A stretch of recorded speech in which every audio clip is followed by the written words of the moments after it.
আছে, let's begin. Today's our class is very boring but very informative. I gave you some information to enrich your knowledge about some matters which happen in our OT and during anesthesia, which are not, we are always aware of it. So প্রথম আমার টপিকসটা হচ্ছে যে hormonal and metabolic response to trauma. আমরা এই ট্রমাটা সাধারণত সার্জারির সময় হয়, আমাদের ডিউ টু অ্যানাস্থেসিয়ার কারণেও ট্রমাটা হতে পারে। তো এই 24-year-old motorcyclist is brought into the emergency department following a road traffic accident. He has sustained fracture to his right femur and you are asked to take him to theater for a femoral nailing. তো এটা একটা normal সিনের road traffic অ্যাক্সিডেন্টের patient আমার কাছে femoral nailing এর জন্য আসলো। আমরা যদি what is the stress response, stress রেসপন্সটা হচ্ছে কতগুলো কাসকেট, মানে এটা কয়েকটা হরমোনাল মেটাবলিক চেঞ্জের কম্বিনেশনে হচ্ছে যে রেসপন্সটা হয় সেটাকে বলা হচ্ছে স্ট্রেস রেসপন্স, এবং এটা ট্রমার পরেই হবে। এবং এটা নেট রেজাল্টটা কি? ইনক্রিজ ক্যাটাবলিজম এবং release of endogenous fuel stores. তার মানে ক্যাটাবলিজম হবে আমার বডির এবং এন্ডোজেনাস আমার কিছু ফুয়েল আছে, যে ফুয়েলগুলি ব্রেকডাউন হবে। যেমন আমাদের গ্লাইকোজেন একটা ফুয়েল, লিপিড একটা fuel, muscle glycogen, muscle lipid, লিপিডটা বিভিন্ন জায়গায় স্টোর থাকে, প্রোটিন স্টোর থাকে আমাদের মাসেলে, এগুলি হচ্ছে ব্রেকডাউন হবে। এটাকে বলা হচ্ছে যে release of endogenous fuel store. What are the triggers? তো ট্রিগার্স এর মধ্যে এক্সোজেনাস ইনসাল্টের মধ্যে সবচেয়ে বড় ট্রিগার্স হচ্ছে ট্রমা। এটা হতে পারে সার্জারির সময়, সেকেন্ডারি টু বার্ন অথবা severe infection. Even severe strenuous exercise, যারা বডি বিল্ডিং এক্সারসাইজ করে তাদেরও কিন্তু এই ধরনের সিভিয়ার মাসেল ব্রেকডাউন হয় এবং স্ট্রেস রেসপন্স হতে পারে। তাহলে এটার ম্যাগনিটিউডটা রিলেশন করবে হচ্ছে যে কি পরিমাণ আমার ট্রমাটা আছে, তার মানে ডিগ্রি অফ ইনিশিয়াল ট্রমার সাথে হচ্ছে রেসপন্সটা হবে। যত বড় ট্রমা হবে, যত বড় সার্জারি হবে, আমার তত বড় আমার রেসপন্স হবে। রেসপন্সটা কিরকম? প্রথমে আমাদের লোকাল হবে, তারপর আমার সিস্টেমিক রেসপন্স হবে। যখনই আমরা একটা সাইটে, টিস্যু ড্যামেজের সাইটে আমরা যাই, তখন আমাদের ট্রমা হওয়ার সাথে সাথে আমার কি রিলিজ হবে? সাইটোকাইনস। এই সাইটোকাইনস গুলি কি করে? তারা আবার ফার্দার ট্রিগার করে হচ্ছে একিউট ফেজ রেসপন্স। তো একিউট ফেজ রেসপন্সের সাথে কিছু একিউট ফেজ প্রোটিন জড়িত আছে, আমরা পরে আসছি। তার পাশাপাশি কি হয়? লোকাল একটা ইনফ্লামেটরি প্রসিডিউর শুরু হয়ে যায়, যেটাকে আমরা বলি ইনফ্লামেশন, লোকাল ইনফ্লামেশন। আমরা সবাই জানি ক্যালোর, রুবোর, ডলর, ফাংশনেসা, এই যে 4-5টা আমাদের ইয়ে আছে, এই ফিচারগুলি শুরু হয়ে যাবে। Somatic and autonomic efferents are transmitted from the point of tissue damage to the central nervous system via ascending pathway in the spinal cord. আমরা যে জায়গায় ট্রমা হবে সেই জায়গা থেকে সোমাটিক এবং অটোনমিক ফাইবারগুলি সাধারণত কি হয়? সেন্ট্রাল নার্ভাস সিস্টেমে চলে যায় স্পাইনাল কর্ড হয়ে। তো আমরা যখন পেইন ম্যানেজমেন্ট করবো, তাহলে ডিটেলসে আমাদের এই আলোচনাগুলি হয়ে যাবে যে পাথওয়েগুলি কোথায়, কিভাবে, কোন জায়গায় কিভাবে মুভ করতেছে। এই সিগন্যালটা আলটিমেটলি স্পাইনাল কর্ড থেকে কোথায় যাবে? হাইপোথ্যালামো, পিটুইটারি, অ্যাড্রেনাল অ্যাক্সিসে যাবে, এবং সেখান থেকে কি হবে? কর্টিসল রিলিজ হবে। এবং এই কর্টিসলটার কাজই হচ্ছে যে সিম্পেথো অ্যাড্রেনাল রেসপন্সটাকে স্টিমুলেশন করে আলটিমেটলি ক্যাটেকোলামাইন, আমরা যেটা জানি ডোপামিন, অ্যাড্রিনালিন, নরঅ্যাড্রিনালিন, এগুলি রিলিজ করা। তার পাশাপাশি আরো বেশ কিছু জিনিস আছে যেগুলি এর সাথে জড়িত।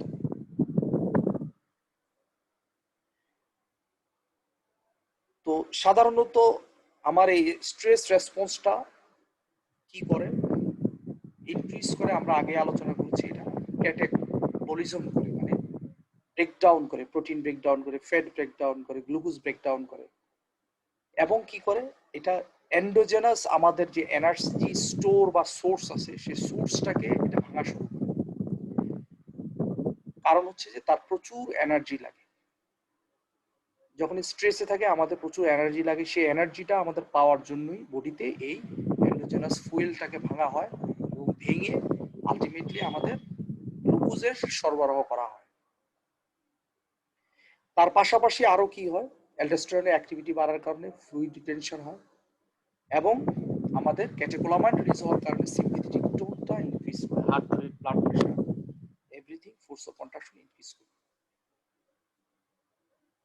এবং এটাকে বলা হয় আলটিমেটলি এটা হচ্ছে সার্ভাইভালটাকে ইমপ্রুভ করার জন্য। তার মানে কি, এটা হচ্ছে আমাদের একটা প্রোটেক্টিভ মেকানিজম। আমরা যদি সিম্পেথো অ্যাড্রেনাল রেসপন্সটাকে একটু ডেসক্রিপটিভ ওয়েতে দেখতে চাই তাহলে এটা কি, এটা সাধারণত মেডিয়েটেড হয় হচ্ছে হাইপোথ্যালামাস এবং অটোনমিক নার্ভাস সিস্টেমের সাথে। যখন অ্যাড্রেনোমেডুলার ক্যাটাকোলামাইনগুলি রিলিজ হয়, এর কম্বিনেশনই হচ্ছে সিম্পেথো অ্যাড্রেনাল রেসপন্স। তার মানে অ্যাড্রেনাল গ্ল্যান্ড থেকে আমাদের যখন সিম্পেথেটিক হরমোনগুলি, যেগুলি আমরা ক্যাটাকোলামাইনগুলি রিলিজ হবে এবং স্টিমুলেশনটা পাবে কোথা থেকে, হাইপোথ্যালামাস থেকে, তখনই এই রেসপন্সটা তৈরি হয়। এছাড়া তার পাশাপাশি অ্যাড্রেনাল মেডুলা ছাড়াও প্রিসিনাপটিক যে টার্মিনালগুলি আছে, যেগুলি থেকে সাধারণত আমরা জানি নর এপিনেফ্রিন, এপিনেফ্রিন এগুলো রিলিজ হয়, ইউজুয়ালি নর এপিনেফ্রিনটা রিলিজ হয়, সেটার রিলিজটাকে সে ইনক্রিজ করে দিবে এবং আলটিমেটলি আমাদের কি হবে, কার্ডিওভাস্কুলার স্টিমুলেশনটা বেড়ে যাবে এবং টেকিকার্ডিয়া এবং হাইপোটেনশন হবে। তো ক্যাটেকোলামাইনের ইফেক্ট আদার অর্গানের প্রতি কি কি, যেমন এটা ব্রেইনের অ্যালার্টনেসটাকে বাড়াবে, প্লাজমা ল্যাকটেটটাকে বাড়াবে, বিএমআইটাকে, বেজাল মেটাবলিক রেট, বিএমআরটাকে ইনক্রিজ করবে, ইনসুলিন রিলিজটাকে সে সাপ্রেস করে দিবে, কিন্তু উল্টা দিকে আবার গ্লুকাগনের রিলিজটাকে সে বাড়িয়ে দিবে এবং রেনাল জাক্সটাগ্লোমেরুলার অ্যাপারাটাস থেকে সে রেনিনটাকে রিলিজ করবে। এই রেনিন রিলিজ হওয়ার কারণে কিন্তু অ্যালডোস্টেরন রিলিজ হবে, অ্যালডোস্টেরন রিলিজ হওয়ার কারণে কিন্তু সোডিয়াম ওয়াটার রিটেনশন হবে। ইনসুলিনটাকে সাপ্রেস করে দেওয়ার জন্য, রিলিজ করার কারণে, সাপ্রেস করার কারণে কি হবে, গ্লুকোজটা ব্লাডে বেড়ে যাবে এবং তার পাশাপাশি গ্লুকাগনও যেহেতু রিলিজ হয় সেক্ষেত্রে কি হবে, গ্লুকোজ প্রোডাকশন আরো ইনক্রিজ করবে। তো এই হাইপোথ্যালো পিটুইটারি আরেকটা রেসপন্সের কারণেই তো এগুলো হচ্ছে, এর রোলটা কি, মেইনলি হচ্ছে হাইপোথ্যালামাসটা হচ্ছে আমাদের অ্যান্টেরিয়র পিটুইটারি থেকে অ্যাড্রেনোকর্টিকোট্রপিক হরমোন রিলিজের মাধ্যমে, গ্রোথ হরমোন এবং প্রোলাক্টিন রিলিজের মাধ্যমে কিন্তু পুরো বডির হরমোন সিস্টেমটা কিন্তু কাজ করে। তো স্টিমুলেশন পায় কোথা থেকে, হাইপোথ্যালামাস থেকে। সেই স্টিমুলেশন দেওয়া হচ্ছে অ্যান্টেরিয়র পিটুইটারিকে, রিলিজ করার জন্য কি, অ্যাসিটিএস, গ্রোথ হরমোন এবং প্রোলাক্টিন। আর পোস্টেরিয়র থেকে কি কি রিলিজ হয়, আমাদের সাধারণত ভ্যাসোপ্রেসিন বা এডিএস, ঠিক আছে, এটাই হচ্ছে মেইনলি রিলিজ হয়। তো এসিটিএসটা কি কাজ করবে, সে হচ্ছে অ্যাড্রেনাল কর্টেক্সটাকে স্টিমুলেশন করবে এবং ইনক্রিজ করবে হচ্ছে কর্টিসল প্রোডাকশনটা। আর গ্রোথ হরমোনটা কি করবে, আমাদের গ্রোথে হেল্প করবে, তার মানে প্রোটিন সিনথেসিসটা এনহ্যান্স করবে এবং প্রোটিন ব্রেকডাউনটাকে ইনহিবিট করবে। তার পাশাপাশি সে লাইপোলাইসিসটাকে সে স্টিমুলেট করবে এবং ইনসুলিনটাকে সে কি করবে, অ্যান্টাগনাইজ করবে, তার মানে ব্লক করবে ইনসুলিনটা যাতে ইনসুলিনটা কাজ করতে না পারে। আর প্রোলাক্টিনটা আসলে বেসিক্যালি এটার আনক্লিয়ার, এটার রোল। আর আমরা সাধারণত এন্টেরিয়র পিটুইটারি হরমোনের আরেকটা কাজ হচ্ছে যে এরা থাইরয়েড স্টিমুলেটিং হরমোনটাকেও সে রিলিজ করে। বেসিক্যালি এটার কাজ হচ্ছে আমাদের থাইরয়েড হরমোনগুলি ফাংশনটাকে ইনক্রিজ করা বা ডিক্রিজ করা। তাহলে এই কর্টিসলের রোলটা কি, কর্টিসলটাকে বলা হয় সাধারণত ক্যাটাবলিক হরমোন। তার মানে এর কাজ হচ্ছে প্রোটিনটাকে ক্যাটাবলিজম করা এবং অ্যান্টি ইনফ্লামেটরি ইফেক্ট করা, তার মানে ইনফ্লামেটরি মেডিটেটগুলিকে ব্লক করা।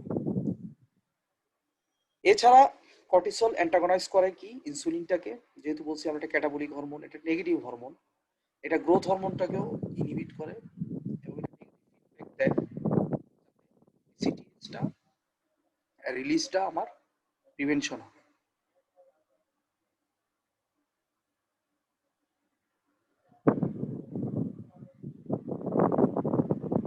আর কর্টিসলটা অ্যান্টি ইনফ্লামেটরি এফেক্টটা কিভাবে এক্সার্ট করে হচ্ছে যে সে লিউকোসাইট মাইগ্রেশনটাকে ইনহিবিট করে। লিউকোসাইট মাইগ্রেশন হয় যখন, তখন ইনফ্লামেটরি অ্যাকশন চলতে থাকে, সেটাকে সে ইনহিবিট করে দিবে। প্লাস সে আরো ইনহিবিট করবে হচ্ছে যে প্রোস্টাগ্ল্যান্ডিনটাকে, সিনথেসিসটাকে সে ইনহিবিট করবে। আর এছাড়া হচ্ছে গ্লুকোকর্টিকয়েডস বেসিক্যালি হচ্ছে আমাদের যেটা হচ্ছে খুবই হট টপিকস, আমরা প্রায় সময় অনেকে কোশ্চেন করে থাকি, কর্টিসনটা আলটিমেটলি আমার সেপ্টিসেমিয়াতে রোলটা কি। তো কর্টিসন এক ধরনের হচ্ছে আমাদের গ্লুকোকর্টিকয়েডস। এরা সাধারণত হেল্প করে হচ্ছে বডির ক্যাটেকোলামাইনকে তার প্রেসর এফেক্টটাকে এক্সার্ট করতে। তার মানে কি, ক্যাটেকোলামাইন যদি আমার বডিতে স্টেরয়েড না থাকে, গ্লুকোকর্টিকয়েড না থাকে, তাহলে ক্যাটেকোলামাইন ভালোভাবে ফাংশন করতে পারবে না। তার মানে আমার ব্লাড প্রেশারটা ফলো করবে, আমার ভ্যাসোকনস্ট্রিকশন, ফোর্স অফ কন্ট্রাকশন বাড়বে না। কারণ কি, এর কাজ করার জন্য আমার গ্লুকোকর্টিকয়েড বা কর্সন বা এই জাতীয় স্টেরয়েডের প্রয়োজন। এখন আমাদের কোভিড সিচুয়েশনে আমরা সাইটোকাইন নিয়ে অনেক মাথা ব্যথা। তো এই সাইটোকাইনের আমাদের ক্যাটাবলিজম বা আমাদের স্ট্রেসও অনেক বড় রোল। তো সাইটোকাইনস হচ্ছে কি আমাদের গ্লাইকোপেপটাইড। এর রোল হচ্ছে মেইনলি, এর কাজ হচ্ছে ইমিউনো সিস্টেম এবং হিমোপয়েটিক সিস্টেম, এই দুটার মাঝখানে একটা সিগন্যালিং করা। তো এর মাধ্যমে সে কি করে, সে সাধারণত হিমোপয়েটিক সিস্টেম থেকে lymphocyte, macrophage, fibroblast, endothelial sell এগুলিকে প্রডিউস করতে অ্যাক্টিভেশন করে। প্লাস এছাড়া সে আরো কিছু জিনিস রিলিজ করে, যেমন যেগুলিকে বলা হয় pro inflammatory, interleukin 6, tumour necrosis factor alpha, anti inflammatory factor 4 and 10, এগুলিকেও সে কি করে, অ্যাক্টিভেশন করে। Cytokines play important role in mediating immunity and inflammation by acting on surface receptor of the target cell. The effect of the cytokine activation are mostly local but can be systemic, যেটা নিয়ে আমরা সবসময় আমরা ভয় পাই। Local ইফেক্টটা better, আমার locally সে ইনফ্লামেটরি মেডিয়েটরস গুলিকে সে কালেক্ট করে, সে lymphocyte, macrophage, fibroblast, endothelial cell দিয়ে সেই জায়গায় ইনফ্লামেশনটাকে সে রোধ করবে। কিন্তু এটা যখন সিস্টেমিকে চলে যাবে, মাইল্ড কন্ডিশনে সিস্টেমিক পর্যায় পর্যন্ত আমাদের জন্য সেফ, বাট যখন এটা মডারেট টু সিভিয়ার হয়ে যায়, তাহলে আমাদের কোভিডে যেরকম সাইটোকাইন স্ট্রোম নামে একটা সিমটম আছে, কয়েকটা কমপ্লিকেশন আছে, তার ভিতরে কিন্তু সাইটোকাইন স্ট্রমটা হচ্ছে সবচেয়ে ডেঞ্জারাস, মোস্ট ডেঞ্জারাস। ইভেন আমরা সেপ্টিসেমিয়াতেও কিন্তু এক ধরনের সাইটোকাইন স্ট্রম মোস্ট, যেটা আমার বডির জন্য বেনিফিশিয়াল, সেটাই আমার জন্য সিস্টেমিক ইফেক্টে দেখা যায় কি আলটিমেটলি একটা মোস্ট ডেঞ্জারাস কন্ডিশন সে ক্রিয়েট করে। তো অ্যাকিউট ফেজ রেসপন্সে আমরা কি কি দেখি, ফিভার দেখি, গ্র্যানুলোসাইটোসিস দেখি, আমরা হেমোস্টোসিস দেখি, টিস্যু ড্যামেজ লিমিটেশন দেখি এবং প্রমোটিং হিলিং দেখি। তো এগুলি সবগুলি আসলে বেসিক্যালি আমার বেনিফিশিয়াল, বাট যখনই এগুলি আবার ওভার হয়ে যাবে, তখন আমাদের আলটিমেটলি ডিআইসি পর্যন্ত আমার হয়ে যেতে পারে। তাহলে একুট ফেজ রেসপন্সে আমাদের কি কি জিনিস আছে, সেটা হচ্ছে যে আমরা বলে ফেলছি ইন্টারলিউকিন 6, ওমান এবং টিউমার নেক্রোসিস ফ্যাক্টর। এছাড়া আমাদের মোস্ট হট টপিকস যেটা হচ্ছে যে আমাদের কোভিডে আমরা কিছু টেস্ট করি, যেহেতু এখানে একুট ফেজ রিঅ্যাকশনটা অনেক বেশি হয়, চান্স থাকে হচ্ছে যে আমার সাইটোকাইন স্ট্রম হওয়ার, সেই ক্ষেত্রে আমরা এই জিনিসগুলি আমরা দেখে থাকি, যেমন হচ্ছে যে C reactive protein, D dimer, ferritin and others কিছু কমপ্লিমেন্ট কম্পোনেন্ট। তো এগুলি সবগুলি কি সাধারণত বেড়ে যায়, যদি অনেক বেশি বেড়ে যায় তখন এটাকে আমরা সাইটোকাইন স্ট্রম বলি। এর সাথে আমাদের আরো একটা জিনিস ইম্পর্টেন্ট আমাদের মনে রাখতে হবে, সেটা হচ্ছে অ্যালবুমিন ট্রান্সফার। সাধারণত অ্যালবুমিন এবং ট্রান্সফারিনটা এটাতে রিডিউস হয়ে যায়, কারণ হচ্ছে যে হেপাটিক সিনথেসিসটা ডিক্রিজ করে। আর ফিভারের কারণ হিসাবে সাধারণত বলা হচ্ছে যে প্রোস্টাগ্ল্যান্ডিন ইটা হচ্ছে আমাদের ফিভারটার জন্য দায়ী। এবং এরা তার পাশাপাশি আরো কি করতেছে, ভাস্কুলার পারমিবিলিটি ইনক্রিজ করতেছে, লিউকোসাইট অ্যাক্টিভেশন করতেছে এবং হাইপোথ্যালিক পিটুইটারি অ্যাক্সিসকে অ্যাক্টিভেশন করে আমাদের সিম্পাথোঅ্যাড্রেনাল রেসপন্স করতেছে। এগুলো আমরা সবাই মোটামুটি জানি। তাহলে এবার আসি আমাদের মোস্ট ইম্পর্টেন্ট কোশ্চেন, যেটা প্রায় সময় রিটেনে এসে থাকে, সেটা হচ্ছে কি, what are the potential detrimental effects that the stress response may have? তো কি কি ইফেক্ট আমাদের বডির উপর পড়ে, এবং এরপরে আমাদের নেক্সট ইম্পর্টেন্ট কোশ্চেন হচ্ছে যে how we can manage during anaesthesia this stress response. তাহলে আমরা এর ভিতরে অলরেডি আমরা অনেক কিছু আলোচনা করে ফেলেছি। এছাড়া বাইরে আর কি আছে, যেমন প্রোটিন ক্যাটাবলিজম হয়, যার কারণে ড্রামাটিক মাসেল লস হয়। এছাড়া হচ্ছে ক্যাটেকোলামাইন রিলিজের কারণে হাইপারটেনশন, টেকিকার্ডিয়া যা রিলিজ বেড়ে যায়, যার কারণে আমাদের ইস্কিমিয়া হতে পারে, মাইকার্ডিয়াল ইস্কিমিয়া। এছাড়া হচ্ছে যে আমাদের গ্লুকোজ ইনসুলিনটাকে ইনহিবিট করে, গ্লুকাগনটা ইনক্রিজ করে, এবং বিভিন্ন জায়গা থেকে ক্যাটাবলিজমের কারণে গ্লুকোজের প্রোডাকশনটা ইনক্রিজ করে। ফলে দেখা যায় যে হাইপারগ্লাইসিমিয়া হয়, যার ফলে দেখা যায় যে আমাদের ইমিউনো রেসপন্সটা ইম্পেয়ার্ড করে এবং টিস্যু হিলিংটা পুয়ার হয়ে যায়। তার পাশাপাশি আমরা জানি গ্লুকোজ কি করে, আমাদের অসমোসিসটা আমাদের প্লাজমার, যেহেতু এটা অসমোটিক্যালি অ্যাক্টিভ পার্টিকেল, তো সাধারণত দেখা যায় যে এটা অসমোটিক ডাইউরেসিস করে, যার ফলে অনেক সময় আমাদের দেখা যায় যে পাশাপাশি তার অর্গান ডিসফাংশন হতে পারে এবং ইলেকট্রোলাইট ডিস্টারবেন্স, পার্টিকুলারলি হাইপোক্যালেমিয়া করতে পারে, যার ফলে দেখবেন মাসেল উইকনেস এবং ইভেন এরিথমিয়াও হতে পারে। এছাড়া হচ্ছে এডিএস সিক্রেশনের কারণে যেহেতু সোডিয়াম রিটেনশন হয়, সেক্ষেত্রে ফ্লুইড ওভারলোডের একটা রিস্ক আছে, এবং এই ফ্লুইড ওভারলোডের কারণে আলটিমেটলি ওন্ড হিলিংটা প্রিভেন্ট হয়, এবং ইভেন অ্যানাস্টোমোসিস, যদি গার্ডে অ্যানাস্টোমোসিস করা হয়, সেগুলো ব্রেকডাউন হতে পারে এবং আইলিয়াস ডেভেলপ করতে পারে, মানে ইন্টেস্টাইনাল অবস্ট্রাকশন ডেভেলপ করতে পারে।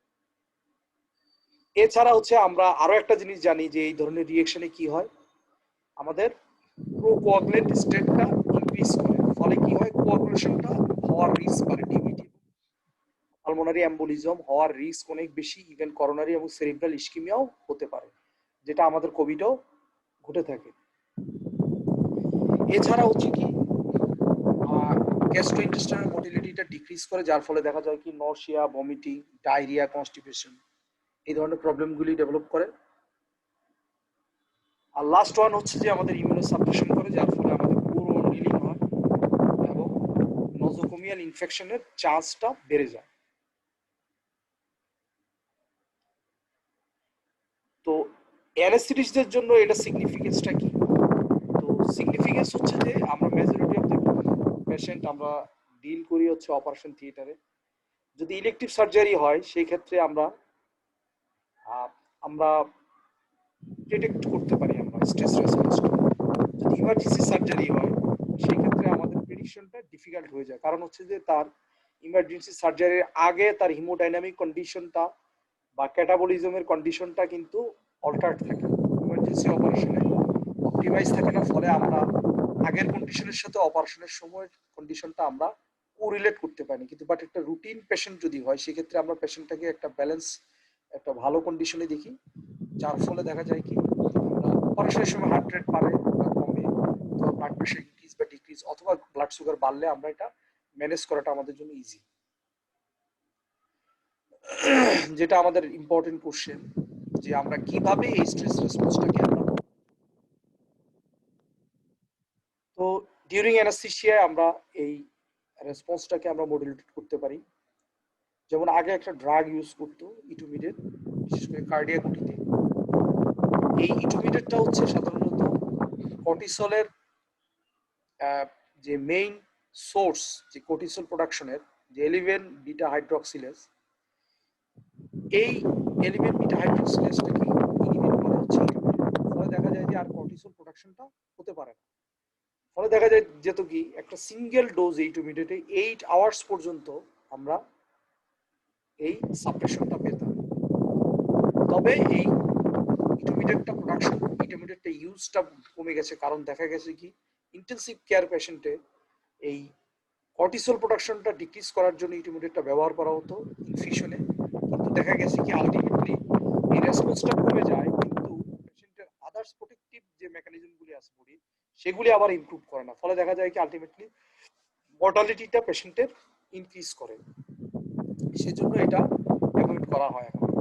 এছাড়া বেনজোডাইজিপিনটাও ইনহিবিশন করে স্টেরয়েড প্রোডাকশনে এবং হাইপোথ্যালামো পিটিউটারি লেভেলে, কিন্তু এটার কারণটা মানে আননোন,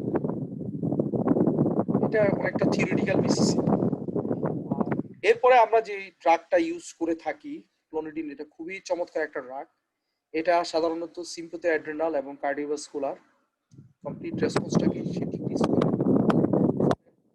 এর জন্য এখন আইভি ক্লোনিডিন অথবা ওরাল ক্লোনিডিন প্রি অপারেটিভলি আমরা যদি দিয়ে থাকি আমরা বেটার রেজাল্ট পাই।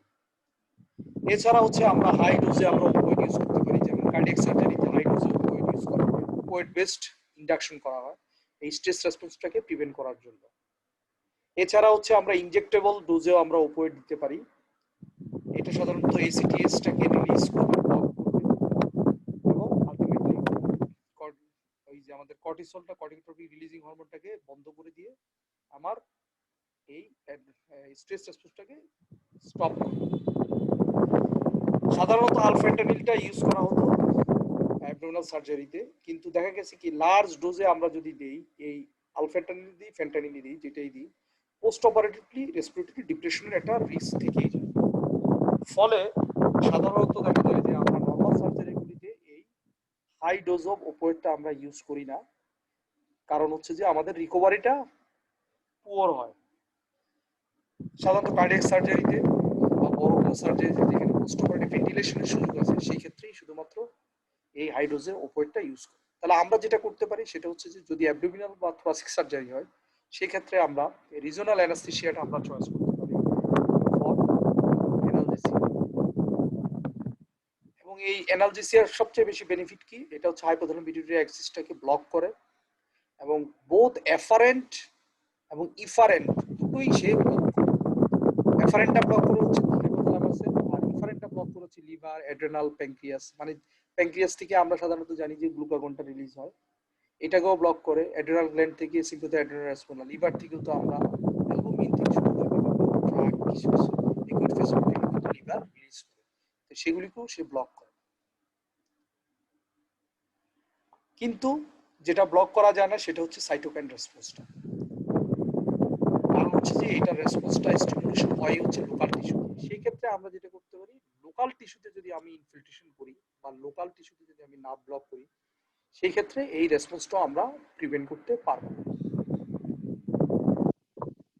তো মেথড আছে আমরা স্ট্রেস রেসপন্সটা প্রিভেন্ট করার জন্য, যেমন আমরা বিটা ব্লকারটা ইউজ করতে পারি, স্মল ইদানিং অ্যাভেলেবেল পাওয়া যায়। আমরা শর্ট অ্যাক্টিং ড্রাগ, অল্প সময়ের ডিউরেশন থাকে কিন্তু ইফেক্টটা ভালো পাওয়া যায়, আমরা এই সিম্পথি অ্যাড্রেনাল রেসপন্সটাকে আমরা প্রিভেন্ট করতে পারবো। এছাড়া আমরা কি হরমোনাল হরমোনাল রেসপন্সটা কি, হাইপারগ্লাইসেমিয়া যেহেতু হয় এবং এন্ডোজেনাস ইনসুলিন যেহেতু সিক্রেশন বন্ধ থাকে সেক্ষেত্রে আমরা ইনসুলিনটা ব্যবহার করতে পারি। যে কারণে কোভিডে যাদের হাইপারগ্লাইসেমিয়া থাকে তাদেরকে ইনসুলিন, যদিও তার বডিতে এন্ডোজেনাস ইনসুলিন আছে তারপরও এন্ডোজেনাস ইনসুলিনের উপর বা প্যানক্রিয়াসের উপর যাতে লোড না পড়ে সেক্ষেত্রে তাদেরকে এক্সটার্নাল এক্সোজেনাস ইনসুলিন ইউজ করার জন্য বলা হয়, ব্লাড সুগার কন্ট্রোল করার জন্য। তবে টাইট গ্লাইসেমিক কন্ট্রোলটা আমরা করতে পারবো না। 40 মিনিট হয়ে গেছে, এটা যতক্ষণ পর্যন্ত চলবে চলুক, এরপরে যদি বন্ধ হয়ে যায় আপনারা আবার কষ্ট করে আবার ওই সেম লিঙ্কটা দিয়ে আবার কানেকশন হবে। আর স্টেরয়েড স্টেরয়েড সাধারণত আমরা জানি যে কর্টিসলের প্রোডাকশনটা ইনক্রিজ করে, এটা সিগনিফিকেন্টলি ইন্টারলিউকিন 6টাকে ইনহিবিট করে, ডাউন রেগুলেট করে। আমরা এই জন্য চাইলে আমরা স্টেরয়েড ইউজ করতে পারি, যে কারণে কোভিড বা যে কোনো আমরা সেপ্টিসেমিয়াতে আমরা কি করি, স্টেরয়েড ইউজ করি। এটা মোটামুটি লো ডোজে আমরা স্টেরয়েড দিলে দেখা যায় যে এই সাইটোকাইনের রেসপন্সটাকে সাপ্রেস করা যায়। আমি অলরেডি কিন্তু বলেছি যে সাইটোকাইনটা কিন্তু সরাসরি আমার কি হচ্ছে, সরাসরি আমার এই সাইটোকাইনটা আমার লোকাল ইফেক্টের কারণে রিলিজ হচ্ছে, কিন্তু একটা সময় গিয়ে দেখা যায় কি আমার লোকাল ইফেক্টটা বন্ধ করার পরেও যখন সাইটোকাইন স্টর্ম হয় সেই ক্ষেত্রে দেখা যায় কি আমার এই ইফেক্টটা কোনোভাবেই আমি কোনো কিছু দিয়ে বন্ধ করতে পারি না।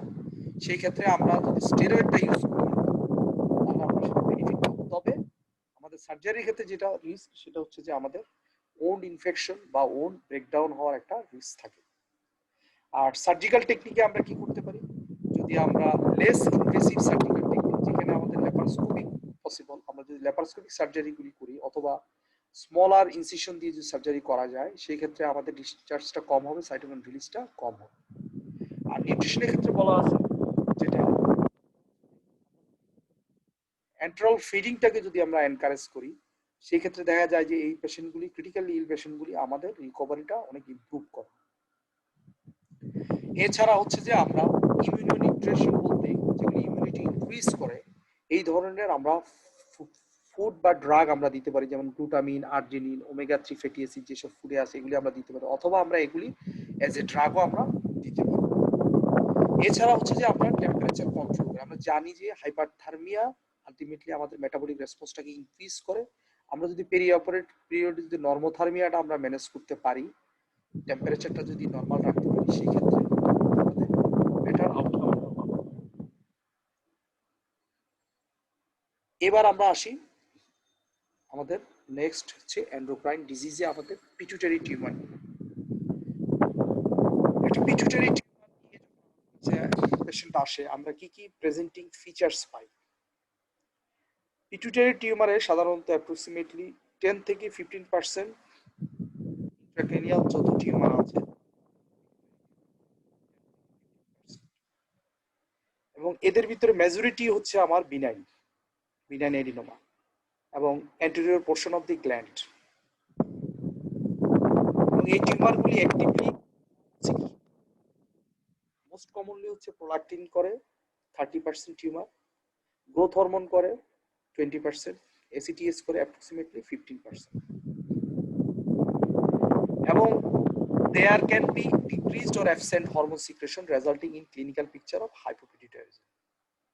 একেবারেই কমপ্লিটলি অ্যাবসেন্ট হয়ে যেতে পারে যদি কমপ্লিটলি হাইপোপিটুইটারিজম হয়ে যায়। আর তাছাড়া এই হরমোনগুলো সাধারণত রিলিজ হয়ে থাকে পিটুইটারি টিউমারে। তো পিটুইটারি টিউমার সাধারণত লোকালাইজড ইফেক্ট করতে পারে।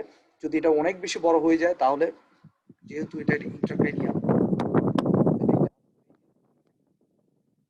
আর এছাড়া হচ্ছে হরমোন রিলিজের মাধ্যমে এটা জেনারেলাইজড ইফেক্টও ফেলতে পারে। তো লোকালি প্রেশারটা সাধারণত কোথায় ফেলে, অপটিক কাইজমার উপরে, ফলে দেখা যায় কি ভিজুয়াল ফিল্ড ইফেক্ট বিশেষ করে বাইটেম্পোরাল হেমিঅ্যানোপিয়া নিয়েও আসতে পারে, মানে কমপ্লিটলি ব্লাইন্ডনেস নিয়েও আসতে পারে। আর এছাড়া হচ্ছে আমরা জেনারেলাইজ সাইন সিমটমের ভিতরে কি পেতে পারি, ভমিটিং, হেডেক, পেকুলিডিমা, ক্রেনিয়াল নার্ভ পালসিস। যদি কোনো ক্রেনিয়াল নার্ভে যদি ড্যামেজ করে সেই ক্ষেত্রে আমরা এটা পেতে পারি। আর লার্জ এডিনোমাগুলি সাধারণত পুরা সেরিব্রোস্পাইনাল ফ্লুইডটা হাইড্রোকেফালাস যেহেতু এটা ব্লক করে, সেরিব্রোস্পাইনাল ফ্লুইড যদি সে ইন্টারফেয়ার করে সেই ক্ষেত্রে হাইড্রোকেফালাস পাবো আমরা, আইসিপি ইনক্রিজ পাবো, ঠিক আছে। এবং কিছু কিছু পেশেন্টের আছে দেখা যায় যে অ্যাসিম্পটোমেটিক থাকে কিন্তু ইমেজিং এ আমরা আদার্স অন্য কিছু ডায়াগনোসিস করার সময় আমরা টিউমারটা পেতে পারি। তো পিটুইটারি টিউমারে ফলে হরমোন সিক্রেশনের ফলে একটা কমন সিমটম আছে যেমন হচ্ছে অ্যাক্রোমেগালি। অ্যাক্রোমেগালি হচ্ছে সাধারণত যদি পিটুইটারি হরমোনের বিশেষ করে গ্রোথ হরমোনটা যদি এক্সেস প্রোডাকশন হয় তাহলে অ্যাক্রোমেগালি হয়। তাহলে মেইনলি সাইন সিমটম কি পাই আমরা অ্যাক্রোমেগালি, সেটা হচ্ছে overgrowth of the soft tissue structure. Changes are gradual and include an increase, ultimately যখন আস্তে আস্তে আরো বাড়তে থাকে সেক্ষেত্রে কি হবে, স্কালের সাইজটা ইনক্রিজ করবে, অয়েলি স্কিন হবে, সুপ্রাঅরবিটাল ব্রিজ প্রমিনেন্ট হয়ে যাবে এবং হ্যান্ড এন্ড ফিট গুলি হচ্ছে বড় হয়ে যাবে। আমরা একটা কমনলি একটা জিনিস দেখি যে জাইগান্টিজম আর হচ্ছে অ্যাক্রোমেগালি। জাইগান্টিজম সাধারণত ছোটবেলা থেকে আস্তে আস্তে আস্তে হতে অ্যাক্রোমেগালি হচ্ছে যে হঠাৎ করে পিটুইটারি টিউমার হয়, তখন কিছু চেঞ্জ আসে। ফলে দেখা যায় অ্যাক্রোমেগালিতে কিন্তু আমরা লম্বা, অনেক লম্বা, অনেক বড়, অনেক বড় বড় অর্গান এগুলো আমরা দেখতে পাই। যেটা দেখতে পাই হাত এবং পা বড় এবং সুপ্রাঅরবিটাল রিজ বা স্কাল এগুলো একটু বড় থাকে, কিন্তু জাইগান্টিজমে কিন্তু আমরা সব অর্গানই মোটামুটি হাত পা থেকে শুরু করে সবগুলি আমরা বড় পেয়ে থাকি। এটা একটা মোটামুটি ডিস্টিংক্টিভ ডিফারেন্স দুটার ভিতরে। তো অ্যানাস্থেটিক ডিফিকাল্টিস কি আমাদের জন্য? আমাদের অ্যানাস্থেটিক ডিফিকাল্টিস হচ্ছে মেইনলি হচ্ছে এয়ারওয়ে ম্যানেজমেন্ট এবং কিছু সিস্টেমিক ইফেক্ট।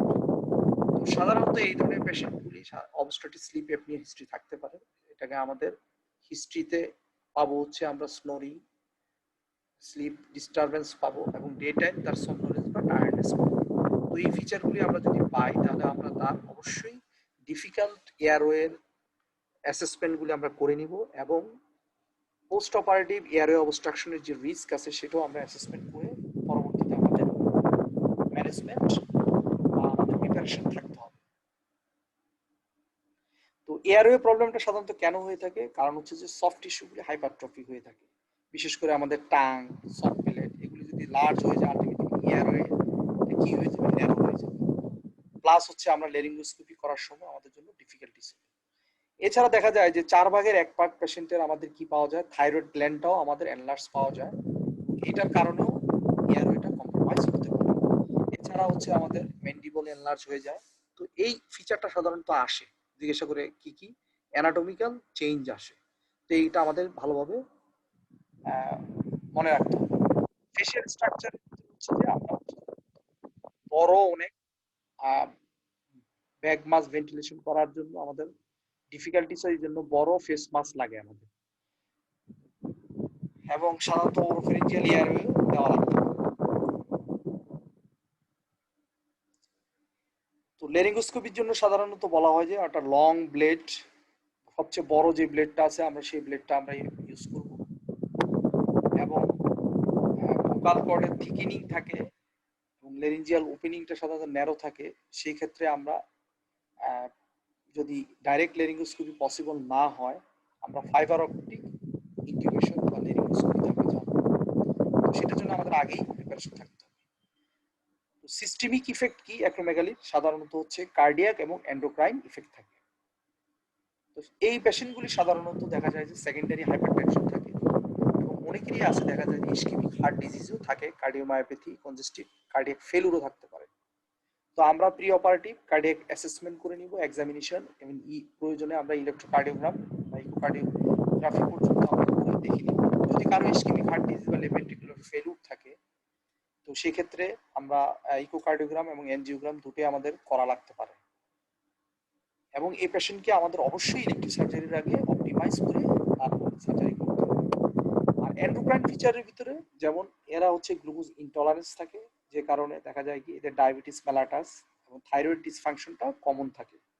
তো এই ক্ষেত্রে আমরা ব্লাড সুগার ম্যানেজ করতে হবে, থাইরয়েড ডিসফাংশন থেকে আমরা থাইরয়েড স্ট্যাটাসটাকে আমরা নর্মাল করে নিয়েই আমরা ইলেকট্রিক সার্জারিতে যাব। What are the important clinical features of Cushing disease? Next disease হচ্ছে আমাদের Cushing disease. Cushing disease হচ্ছে সাধারণত যদি আমাদের অ্যাড্রেনোকর্টিক্যাল ট্রফিক হরমোন বা এসিটিএসটা যদি কোনো কারণে ইনক্রিজ করে পিটুইটারি অ্যাডিনোমাতে, তখন আমাদের কুশিং সিনড্রোমটা ডেভেলপ করে। তো এটা সাধারণত ক্লিনিক্যালি ডিস্টিংগুইশ করা ডিফিকাল্ট। যেমন হচ্ছে যে যারা কর্টিকোস্টেরয়েড থেরাপি পায় লং টার্ম তাদেরও কিন্তু কুশিং সিনড্রোম হয়, অথবা যদি অ্যাড্রেনাল টিউমার দিয়ে যদি এক্সেস কর্টিসল প্রোডাকশন হয় সেই ক্ষেত্রেও কিন্তু এটা ডিস্টিংগুইশ করাটা ডিফিকাল্ট। এসিটিএস সিক্রেশন অথবা কর্টিসল সিক্রেশন এগুলির মধ্যে আমরা ডিস্টিংগুইশ করতে পারবো না। তো এটা সাধারণত একটা rare disease. 80% of affected individuals আর সাধারণত ফিমেল। কুশিং ডিজিজে কি হবে, মাল্টি সিস্টেম ইফেক্ট পড়বে। তো এর আমাদের ইন্টারেস্ট কি, এই পেশেন্টের সাধারণত হাইপারটেনসিভ থাকে 80%-এর ক্ষেত্রে এবং সাধারণত কোনো ড্রাগ দিয়ে ফার্মাকোলজিক্যাল ট্রিটমেন্টে এটা রেজিস্ট্যান্ট থাকে এবং এই লং স্ট্যান্ডিং হাইপারটেনশনের কারণে তাদের লেফট ভেন্ট্রিকুলার হাইপারট্রফি এবং ইম্পেয়ারমেন্ট থাকে। তার পাশাপাশি আমাদের এই পেশেন্টগুলি ওবেস থাকে, স্লিপ অ্যাপনিয়া বা গ্যাস্ট্রিক ইসোফেজিয়াল যার ফলে এইসব কারণে কমপ্লিকেশন হয় আমাদের এয়ারওয়ে ম্যানেজমেন্টে। তো আমাদের দেখা যায় যে এগুলিকে র্যাম করা লাগে অনেক সময়, এগুলিকে আমাদের আরএসআই করতে গেলে ডিফিকাল্টিস হয়, কারণ আমাদের আদার্স এয়ারওয়ে ডিফিকাল্টিসও থাকতে পারে তাদের। এছাড়া হচ্ছে কি এদের ইলেকট্রোলাইট ইমব্যালেন্স থাকে, বিশেষ করে হাইপারনেট্রিমিয়া এবং হাইপোক্যালমিয়া, আর ডায়াবেটিস মেলাটাস তো থাকে, আমরা আলোচনা করেছি।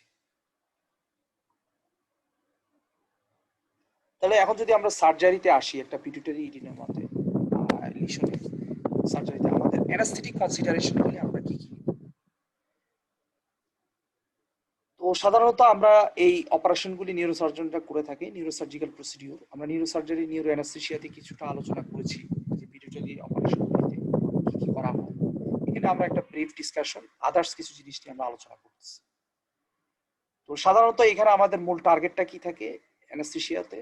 আমাদের হিমোডাইনামিক স্টেবিলিটিটাকে মেনটেন করা, সেরিব্রাল পারফিউশনটাকে এডিকুয়েট রাখা, এবং রেপিড অল্টারেশনটা, মানে আইসিপির যে অল্টারেশনটা হয় বা ব্লাড প্রেশারের যে অল্টারেশনটা, এটা যাতে রেপিড অল্টারেশন না হয় সেটা, এবং রেপিডলি যাতে আমরা রিকভারির সময় আমরা এন্ড অফ দ্য সার্জারিতে আমরা এটা রিভার্স করতে পারি, সেইভাবে আমাদের একটা স্টেবল অ্যানাস্থেসিয়া দিতে হবে, মেইনটেনেন্সটা যাতে সেভাবে হতে হবে।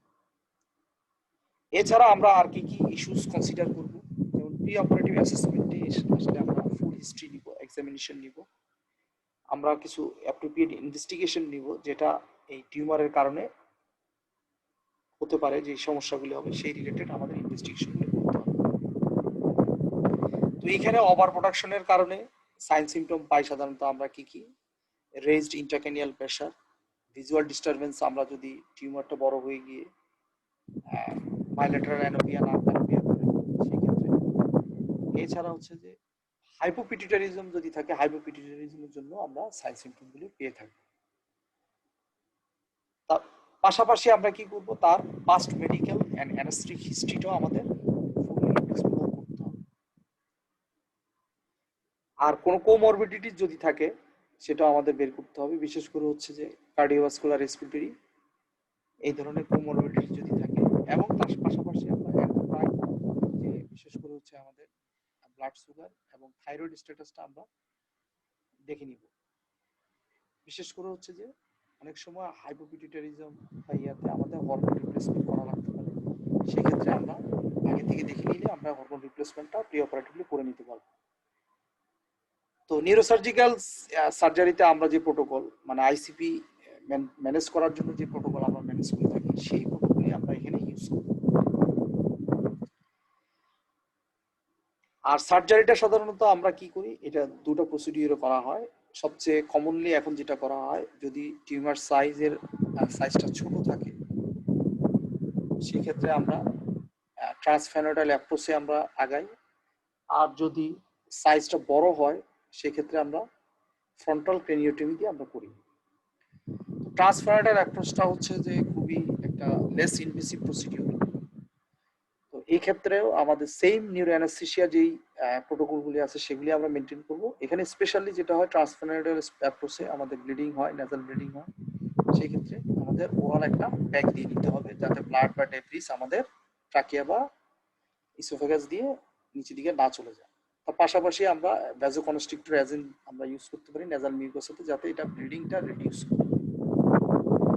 পেশেন্টের পজিশন সাধারণত কি হয়, হেড আপ পজিশনে আমরা করে থাকি। এই ক্ষেত্রে অ্যাক্রোমেগালিক পেশেন্টের সাধারণত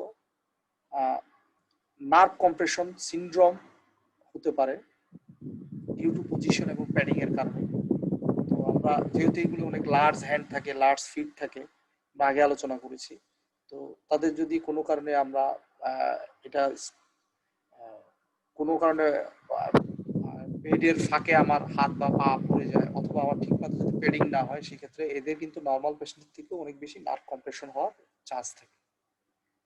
আর আমাদের অ্যানাস্থেসিয়াটা ব্যালেন্স অ্যানাস্থেসিয়া হবে, এটা আইদার ইনহেলেশন বা ইন্টারভেনাস, অথবা আমরা কম্বিনেশনও আমরা ফিশন ইংলিশের পাশাপাশি আমরা চালাতে পারি। তো মেইন টার্গেট হচ্ছে কার্ডিওভাস্কুলার স্টেবিলিটি। তবে আমাদের টার্গেট হচ্ছে যে এন্ড অফ দ্য প্রসিডিউরে অবশ্যই আমাদের রিকভারিটা যাতে ভালো হয় এবং adequate anaesthesia. Perioperative complication কি কি? যদিও খুব কম, যেমন হচ্ছে যে হেমোরেজ হতে পারে। অপটিক কায়াজমাটা বিশেষ করে হচ্ছে যে এটা ট্রান্সফেরাডাল অ্যাপ্রোচের কথা বলা হচ্ছে, যে অপটিক কায়াজমা ড্যামেজ হয়ে যেতে পারে, ফলে ভিজুয়াল ফিল্ড ডিফেক্ট হয়ে যেতে পারে পেশেন্টের। অনেক সময় এই লিকটা যদি বিশেষ করে হচ্ছে যদি সিএসএফ লিক থেকে যায়, এটা অপারেশন করার পরে যদি আমার যদি রিপেয়ারটা ঠিক না হয়, সিএসএফ লিক থাকতে পারে। এবং পিটুইটারি টিউমারটা কমপ্লিটলি রিমুভ করার কারণে প্যান হাইপিটুইটারিজমও হতে পারে। তবে পোস্ট অপারেটিভ এয়ারওয়ে কমপ্লিকেশনটা আনইউজুয়াল। তবে পেশেন্টে আমরা যাদের বিশেষ করে অবস্ট্রাকটিভ স্লিপ অ্যাপনিয়া আছে তাদের ক্ষেত্রে আমরা কেয়ারফুল থাকতে হবে। প্রয়োজনে আমরা এইচডিইউতে 24 আওয়ার্সের জন্য আমরা মনিটরিং করি। তো একটা পেশেন্ট অ্যাবডোমিনাল হিস্টেরেক্টমি হবে, সে একটা diagnosed case of Addisonian disease, either tumour pituitary tumour আছে অথবা সে স্টেরয়েড নেয়, সেই কারণে তার এডিসোনিয়ান ডিজিজ আছে। তো এই পেশেন্টটা আমরা কিভাবে ম্যানেজ করি? এডিসোনিয়ান ডিজিজটা সাধারণত কি হয়, আমাদের অ্যাড্রেনাল কর্টেক্সের ডিস্ট্রাকশনের কারণে হয়ে থাকে। তো এতে ফলে কি হয়, অ্যাড্রেনাল স্টেরয়েড হরমোনটা এফিসিয়েন্সি। তো এই অটোনমিক ইমিউনো রেসপন্স ফলে যেটা দেখা যায়, সাধারণত এদের পাশাপাশি একটা অটো ইমিউনো রেসপন্স থাকে, যার ফলে পার্নিশাস অ্যানিমিয়া, ভিটিলিগো, থাইরয়েড ডিসঅর্ডারের সাথেও আমরা এডিসোনিয়ান ডিজিজটা পেয়ে থাকি। এছাড়া হচ্ছে কোনো কারণে যদি আমরা মেলিগনেন্সি হয়, মেলিগনেন্সিতে যে ইনফিল্ট্রেশন হয় অথবা ইনফেকশন হয় বা ইনফেকশন হয়, যার ফলে অ্যাড্রেনাল গ্ল্যান্ডে যদি আমার ব্লাড সাপ্লাই কমে যায়, সেক্ষেত্রেও আমার কি হতে পারে, এডিসোনিয়ান ডিজিজ হতে পারে। ক্রনিক কেসে সাধারণত নন স্পেসিফিক কিছু সিমটম পাওয়া যায়, যেমন হচ্ছে যে weakness, fatigue, abdominal pain, nausea, vomiting, diarrhoea, weight loss. এছাড়া আমরা সাইন হিসেবে কি পেয়ে থাকি, postural hypotension, hyperpigmentation, skin পুরো স্কিনে দেখা যাবে হাইপার পিগমেন্টেশন আছে। আর অ্যাকিউটে আমরা কি পাবো, যদি পেশেন্টের খুবই খারাপ কন্ডিশন থাকে সেই ক্ষেত্রে আমরা সিভিয়ার হাইপোটেনশন, এখানে হাইপোটেনশন যদিও বলা আছে, সিভিয়ার হাইপোটেনশন থাকে, ভমিটিং এবং উইকনেস থাকে। এবং বায়োকেমিক্যাল অ্যাবনর্মালিটিসের ভিতরে থাকে হচ্ছে হাইপারক্যালিমিয়া, হাইপোনেট্রিমিয়া, হাইপারক্যালসিমিয়া এবং হাইপোগ্লাইসিমিয়া। এই ফিচারগুলো আমাদের মনে রাখতে হবে। তো এডিসোনিয়ান এই সিনড্রোমটা আমার জন্য একটা প্র্যাকটিক্যাল এক্সপিরিয়েন্স। আমি আইসিইউতে যখন কাজ করেছি তখন আমি একটা পেশেন্ট পেয়েছিলাম, যে পেশেন্টটার এই এডিসোনিয়ান ডিজিজ ছিল। তো পেশেন্টটাকে আমরা সেভ করতে পারিনি, কারণ পেশেন্টটা অনেক লেট স্টেজে এসেছে আমাদের কাছে। তো তার এরকম কিছু সিভিয়ার সিমটম ছিল, তার যেমন সিভিয়ার অ্যাবডোমিনাল পেইন ছিল, সিভিয়ার হাইপোটেনশন ছিল, কমপ্লিটলি সে শকে ছিল, সিভিয়ার উইকনেস এবং রেসপিরেটরি ডিস্ট্রেস ছিল তার। তো এই পেশেন্টকে আমরা কিভাবে ট্রিটমেন্ট করব, সাধারণত অ্যাড্রেনাল স্টেরয়েড হরমোনের মাধ্যমে, যেমন আমরা হাইড্রোকর্টিসন বা ফ্লুরোকর্টিসন আমরা ইউজ করে থাকি। তো আমার পেশেন্টটার মেইন হিস্ট্রি ছিল সে এই ড্রাগটাকে রেগুলারলি সে কন্টিনিউ করতো না। ফলে দেখা গেছে তার সিভিয়ার কন্ডিশনে যখন চলে আসছে, তার বাসায় এবং আদার্স কিছু হসপিটালে সে ট্রিটমেন্ট নিয়েছে। টোটালি সে 2 দিন ট্রিটমেন্ট নিয়েছে। ট্রিটমেন্ট নেওয়ার পরে সে খারাপ হয়ে আমাদের কাছে এসেছে। সে অনেক হাই ডোজে এই গ্লুকোকর্টিকয়েড সে পেত, কিন্তু সে মাঝে মধ্যে এই ড্রাগটা নিত না, এবং তার বয়স ছিল মাত্র 17 বছর। তো খুবই কষ্ট লেগেছে, এটাকে আমরা সেভ করতে পারিনি। 3-4 ঘন্টা বা 5 ঘন্টা পরে পেশেন্টকে আমরা ভেন্টিলেশনেও দিয়েছি, কিন্তু আলটিমেটলি পেশেন্টটা আর ইমপ্রুভ করেনি। কার্ডিয়াক অ্যারেস্ট পর্যন্ত হয়ে গিয়েছিল পেশেন্টের বেশ কয়েকবার। প্রয়োজনে আমরা কি ওরাল মেডিকেশন না হয়, ইন্ট্রামাসকুলার সাপ্লিমেন্টেশন আমরা দিতে পারি, বিশেষ করে যাদের গ্যাস্ট্রোইন্টেস্টাইনাল আপসেট থাকে। এবং এডিসোনিয়ার ক্রাইসিসটা যেটা যে দেখেন, আমরা যেটা পেয়েছিলাম পেশেন্টের এডিসোনিয়ার ক্রাইসিস ছিল, এয়ারওয়ে ব্রিদিং সার্কুলেশন অ্যাপ্রোচে তাকে এগোতে হবে, কারণ কি সিভিয়ার তার মাসেল উইকনেস থাকে, এবং দেখা যায় যে তার রেসপিরেটরি মাসেলের কোনো ফাংশন থাকে না, এদিকে সিভিয়ার হাইপারটেনশন থাকে। তাহলে এই পেশেন্টটাকে আমরা এবিসি এয়ারওয়ে ব্রিদিং সার্কুলেশন মেথডে আমরা আগাবো। এই যে এখানে বলেই দিছে অলরেডি যে ভেন্টিলেটর সাপোর্ট দিতে হবে, ইন্ট্রাভেনাস স্টেরয়েড সাপ্লিমেন্টেশন দিতে হবে, ফ্লুইড রিসাসিটেশন এবং সেরাম ইলেক্ট্রোলাইট এবং এভরিথিং আমরা করেছি, কিন্তু তারপরেও আমরা পেশেন্টটাকে ম্যানেজ করতে পারি না। হয়তোবা আমরা আরো বেশি যদি এমফেসিস দিতাম, ক্লিয়ার কেয়ারফুল থাকতাম, হয়তোবা পেশেন্টটাকে আমরা সেভ করতে পারতাম। তো আমরা এই ধরনের পেশেন্ট যারা আগে থেকে স্টেরয়েড পাচ্ছে, তাদের ক্ষেত্রে আমরা পেরি অপারেটিভ স্টেরয়েডের ক্ষেত্রে আমাদের ম্যানেজমেন্টটা কি? সাধারণত যারা রেগুলারলি ওরাল মেডিকেশন পায়, সেটা হচ্ছে তার সার্জারির আগ পর্যন্ত আমাদের এই রেগুলার ওরাল মেডিকেশনটাকে আমরা কন্টিনিউ করে যাব, এবং ইন্ডাকশনের সময় আমরা তাদেরকে 25 মিলিগ্রাম হাইড্রোকর্টিসন দিয়ে যাব। মাইনর এবং ইন্টারমিডিয়েট সার্জারির ক্ষেত্রে আমাদের আর কিছুই করা লাগবে না। ওরাল ইনটেকটা আমাদের র্যাপিডলি আমরা ওরাল ইনটেকটের দিকে যাব পেশেন্টের পোস্ট অপারেটিভ পিরিয়ডে, এবং আবার নর্মাল মেডিকেশন রেজিমটা আমরা এস্টাবলিশ করব।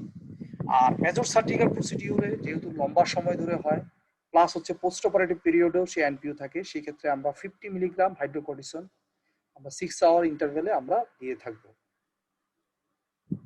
এবং অবশ্যই আমাকে, যেহেতু আমি হাই ডোজ স্টেরয়েড দিচ্ছি, আমাকে ইলেকট্রোলাইট এবং ব্লাড গ্লুকোজ মনিটরিং করতে হবে।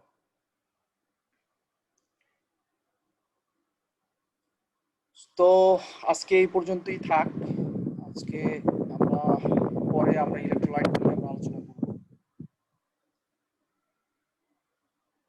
কারো যদি কোনো কোশ্চেন থাকে